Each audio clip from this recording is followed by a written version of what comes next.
तो आइए हम बात करते हैं प्रजातंत्र की विभिन्न राजनीतिक प्रणालियों में। जो पहली राजनीतिक प्रणाली प्रजातंत्र में समाज ने विकसित किया उसे हम कहते हैं संसदीय लोकतंत्र, संसदीय प्रजातंत्र। तो देखिए कि संसदीय प्रजातंत्र की व्यवस्था कैसे जन्म ली, इस व्यवस्था का आरंभ कैसे हुआ। तो देखिए हम सब जानते हैं कि संसदीय प्रजातंत्र का जन्म जो है इंग्लैंड में हुआ और फिर सारी दुनिया में वहाँ से प्रजातंत्र के अलग अलग रूपों में वो फैला है और कई देशों ने उसमें बदलाव किए। तो आइए हम बात करते हैं कि प्रजातंत्र का जो संसदीय राजनीति है, जो प्रजातंत्र की संसदीय सरकार की व्यवस्था है, उसका ओरिजिन किन परिस्थितियों में हुआ। तो देखिए माना जाता है कि 1453 में जो कॉन्स्टेंटिनोपल है, जिसका नाम आज इस्तांबुल है, जो टर्की का एक महत्वपूर्ण शहर है, वो उस समय दुनिया में इंटेलेक्ट का, स्वतंत्र चिंतन करने वाले लोगों का सबसे बड़ा केंद्र था और उस पे 1453 में टर्की का कब्जा होता है। टर्की के इस कब्जे के बाद स्वतंत्र चिंतन के लोगों के लिए वहाँ जगह मुफीद नहीं रहा, क्योंकि इस्लाम जो है स्वतंत्र चिंतन को इजाज़त उस समय भी नहीं देता था और कमोबेश आज भी नहीं देता है। तो वहाँ से जो है उन लोगों को भागना पड़ा और वो लोग सभी भाग के जो है ऐसे लोग जो है इटली पहुँचते हैं और इसी घटना को इतिहास में पुनर्जागरण कहते हैं कि जब स्वतंत्र चिंतन के ये लोग इटली पहुँचते हैं और इटली में जो परिवर्तन आता है उसे पुनर्जागरण, और फिर इसी पुनर्जागरण से जो है पूरे यूरोप का समाज बदलता है और आधुनिक दुनिया का नेता बन जाता है।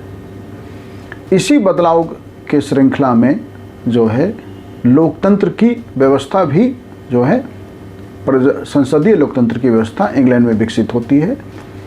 संसदीय लोकतंत्र में देखिए कि राजा अक्रॉस द ग्लोब, सारी दुनिया के सभी देशों में, हम अपने देश की भी बात करें और दुनिया की किसी अन्य देश की बात करें, हर देश में राजा मोनार्क सिस्टम था।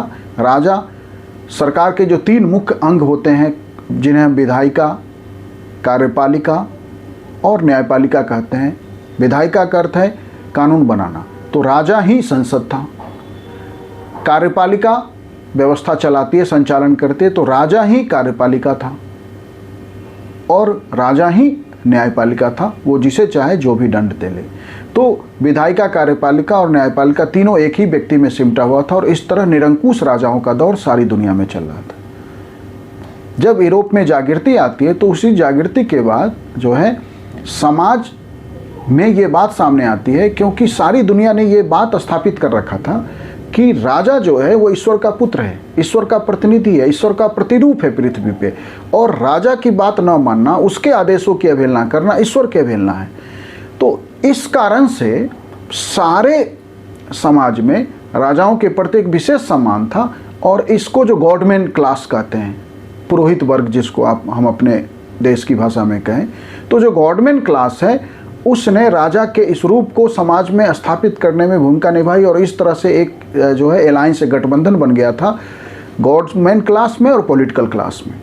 और राजा ईश्वर के प्रतिनिधि के रूप में अपनी मनमर्जी, अपनी जातियाँ, निरंकुशता सभी चलाता था।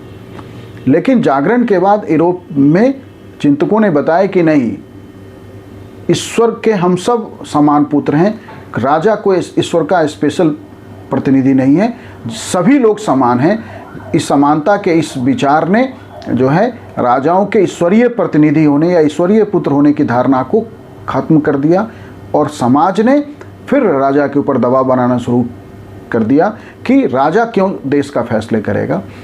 अंततः जनता के उस दबाव के आगे राजा को झुकना पड़ा और इस तरह से जनता के दबाव में हुआ कि अब राजा जनता के साथ मिलकर फैसला ले। तो जनता के साथ मिलकर राजा कैसे विचार करे, जनता की संख्या काफ़ी होती है। तो ये हुआ कि जनता अपने प्रतिनिधि चुनेंगे और उन प्रतिनिधियों के साथ बैठ के राजा फैसले करेगा। तो जनता के प्रतिनिधियों से जो संस्था बनी उसी का नाम संसद है। फिर जनता ने फिर जो है राजा के साथ अपने संसद में बैठ के जो है कानून देश के लिए बनाने लगे। फिर जनता ने राजा पे प्रेशर बनाया कि राजा अकेले कार्यपालिका सरकार क्यों चलाए, क्योंकि व्यवस्था तो हमारे लिए है। तो हुआ कि अब राजा को इस दबाव के आगे झुकना पड़ा और जनता के प्रतिनिधि संसद में बैठे थे। तो हुआ कि संसद में जनता जिसे बहुमत देगी वह बहुमत गुट या बहुमत की पार्टी जिसे अपना नेता चुनेगा वो सरकार बनाएगा। इस तरह से संसदीय लोकतंत्र का जन्म हुआ और संसद से ही जो है कानून निर्माण होता है और संसद से ही एक सरकार का गठन होता है जिसे हम संसदीय लोकतंत्र कहते हैं।